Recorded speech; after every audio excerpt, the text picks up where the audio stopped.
বাজারে নাকি bulldozer Blender আসছে ভাই। ভাই এই যে বুলডোজার ব্লেন্ডার কি শুধু নামে না কাজে? ভাই একদম এটা কাজেও বুলডোজার ব্লেন্ডার। এই যে ইট দেখছেন, হ্যাঁ। আপনি বুলডোজারে কি করে, ইট ভাঙে না, হ্যাঁ। আপনি ইট বালু সিমেন্ট মিলে আসে না, এটা আপনি ইট ভাঙে আজকে দেখাবো এই বুলডোজার ব্লেন্ডারে। আচ্ছা একটু দেখি। এই যে দেখেন, এই যে ইট না, হ্যাঁ। এই আস্ত ইট এখন আপনি গুঁড়া করব। আচ্ছা একদম বুলডোজারের মতন একদম ফাঁকি করে দিবে ভাই। অনেক সময় লাগবে তো ভাই মাত্র লাগবে 30 সেকেন্ড। 30 সেকেন্ড। এই যে দিলাম না, এই যে চালু দিলাম।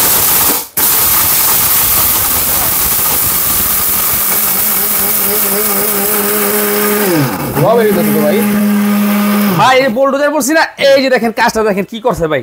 ও একদম ভাই বুলডোজারের মতন একদম ফাঁকি করে ফেলছে, ঘোরা করে ফেলছে। ভাই ওয়াটটা কত শুনবেন না? কত watt? 2000 watt steel bush. Steel bush. এই যে স্টিলের বুশ 2000 ওয়াট। 2000 ওয়াট। এই যে দেখেন স্টিলের বুশ, ওয়ারেন্টি পাবেন 5 বছরের। চার কয়টা? ঝাড় থাকবে ভাই দুইটা, একটা থাকবে এই যে বড় ঝাড়, হ্যাঁ। সাথে থাকবে আপনার মশলার কৌটা। আচ্ছা। এটার ভিতরে আপনার আদা রসুন হলুদ মুড়ি সবকিছু করতে পারবেন, এরকম আস্ত হলুদও করতে পারবেন আপনি। আচ্ছা তাহলে গ্যারান্টি কি দিচ্ছেন? ভাই গ্যারান্টি থাকবে আপনার 5 বছরের থাকবে সার্ভিসিং ওয়ারেন্টি, হ্যাঁ। 1 বছরের থাকবে আপনার মোটরের সম্পূর্ণ তাহলে গ্যারান্টি। অরপাতের এটা হচ্ছে 2000 ওয়াটের দুইটা চার থাকবে। 2000 ওয়াটের দুইটা ঝাড় থাকবে। দাম একটা দিচ্ছেন কত? দাম দিচ্ছে একদম পানির দাম মাত্র 7300। 7300। 7300 ওয়াট থাকবে, 2000 ওয়াট। এই যে এখানে লেখা আছে একদম 2000 বুলডোজার ব্লেন্ডার বলে। Delivery charge? ডেলিভারি চার্জ একদম ফ্রি। আচ্ছা পাশাপাশি 1600 ওয়াটও তো আছে। এখানে আপনি 1600 ওয়াট আছে, এটা যারা নিতে চান এটা মাত্র 6800। Delivery free. সম্পূর্ণ ডেলিভারি চার্জ। কোনো অ্যাডভান্স লাগবে? কোনো অ্যাডভান্স লাগবে না, একদম বুকিং মানি লাগবে না, একদম টাকা ছাড়া মাল পাবেন।